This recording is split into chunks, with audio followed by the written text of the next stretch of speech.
Hey friends, what's good? Derek here from Bomb Socks with more Bomb Bites, where we feast upon the words of Christ, and as always, we do it one bite at a time. So we get the awesome opportunity of studying sections 12 through 17 all this week in the Doctrine and Covenants. We've got some amazing videos from our Bomb Bites video collection to help you enjoy these episodes and help you understand them just a little bit more. And if you haven't already, of course, you got to go check out our amazingly comfortable gospel-themed socks at bombsocks.com. Godspeed, my friends, and enjoy the episode. So we're finishing up this week of Come Follow Me with 14 through 17 with section 17 of the Doctrine and Covenants. So in this section, a little context here. So Joseph and Oliver have just finished the Book of Mormon. They're done with it. And so now it talks about a couple times, actually 3 times in the Book of Mormon. This is in the section heading of the Doctrine and Covenants. It gives 3 scripture references, 1 in Ether and then 2 in 2nd Nephi, that talk about having 3 witnesses to the work. So Oliver Cowdery, David Whitmer, and Martin Harris had all desired to become witnesses to this work. And Joseph said, the Lord will call whom he will call. And these are the 3 that he'd call. This is another one of those things where, look, you have a desire, ask the Lord, and he will grant unto you that righteous desire. Well, these 3 men get a chance to be able to see the plates. And what a wonderful blessing this is for them to be able to do this. So in section 17, it actually gives them some instructions on how to be a good witness.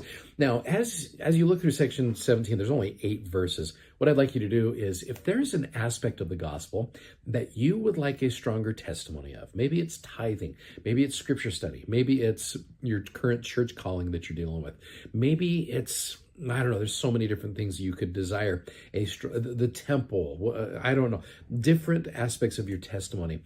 As you read 1 through 8, I want you to see if you can pull out some words or phrases that will help you gain a stronger witness of the thing that you want to witness of.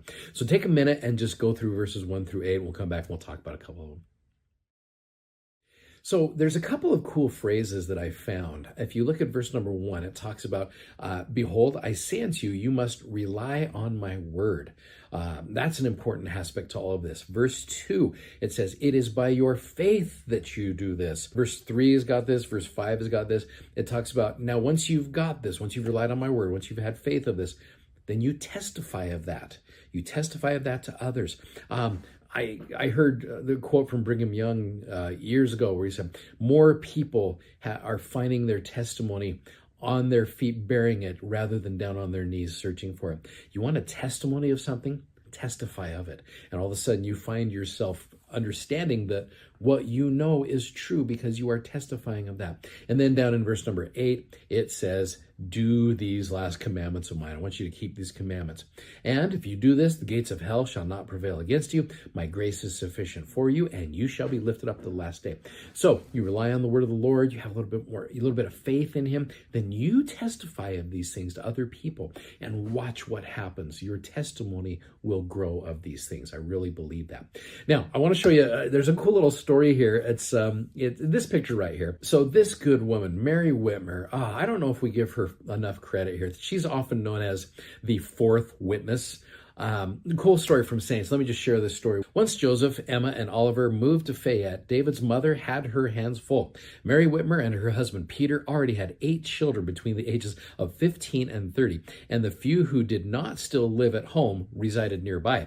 Tending to their needs filled Mary's days with work, and the 3 house guests added more labor. Mary had faith in Joseph's calling and did not complain, but she was getting tired. The heat in Fayette that summer was sweltering. As Mary washed clothes and prepared meals, Joseph dictated the translation in an upstairs room. Oliver usually wrote for him, but occasionally Emma or one of the Whitmers took a turn with the pen. Sometimes when Joseph and Oliver tired of the strain of translating, they would walk out to a nearby pond and skip stones across the surface of the water. Mary had little time to relax herself, and the added work and the strain placed on her were hard to bear. One day, while she was out by the barn where the cows were milked, she saw a gray-haired man with a knapsack slung across his shoulder. His sudden appearance frightened her, but as he approached, he spoke to her in a kind voice that set her at ease. "My name is Moroni," he said. "You have become pretty tired with all the extra work you have to do." He swung the knapsack off his shoulder, and Mary watched as he started to untie it. You have been very faithful and diligent in your labors, he continued. It is proper, therefore, that you should receive a witness that your faith may be strengthened. Moroni opened his knapsack and removed the gold plates. He held them in front of her and turned their pages so that she could see the writings on them. After he turned the last page, he urged her to be patient and faithful as she carried the extra burden a little longer. He promised she would be blessed for it. The old man vanished a moment later, leaving Mary alone. She still had work to do, but that no longer troubled her. Isn't that a cool statement? I love that. Here's Mary and that just shows you the goodness of Jesus Christ, how he knows. And here's Mary, maybe, and we don't know much about her silent prayers to the Lord, but maybe this is her way of just a little validation to a good, faithful mother who's doing her best. I'll tell you what, you moms out there that are watching this, maybe look into your life and see where the Lord has validated your hard work in raising a family and doing, those things that are hard, that you don't have time to rest. Here's the Lord coming in and saying, I got you. I got you. Here's where I can help you out with this and give you that little tender mercy that you need. So I love that message.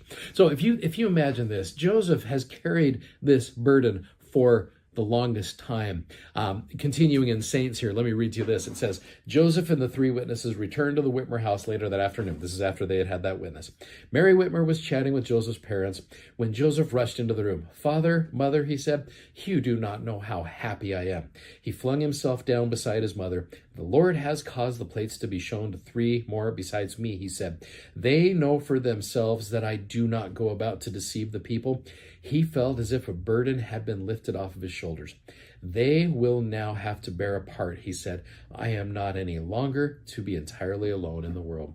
You think that's maybe why, one of the many reasons you send out missionaries 2 by 2, to be able to have one person share and then have another person as an added witness. So this idea of being a witness, there's a lot in section 17, there's a lot in church history right around this time period that helps us understand the need for witnesses. And let me, as an unofficial witness, let me share with you, I know that what we've been talking about, we're doing all of these things, it's true. I know it's true because I have found out for myself. I have testified as well about these things. When I have struggled with my testimony, I still keep relying on the Lord. I still keep trying to have faith and keep doing his commandments. And as I do that, it helps my witness become stronger. I know that's true. And thanks for letting me share that witness with you through this particular means. I appreciate that. Hey, thank you so much for watching. Thanks for subscribing and thanks for sharing these messages. As always, we're so grateful that you do that. And if you like what you see, please click the like button. And of course, check out our socks, bombsocks.com. Godspeed, friends, and we'll see you. Take care. Bye-bye.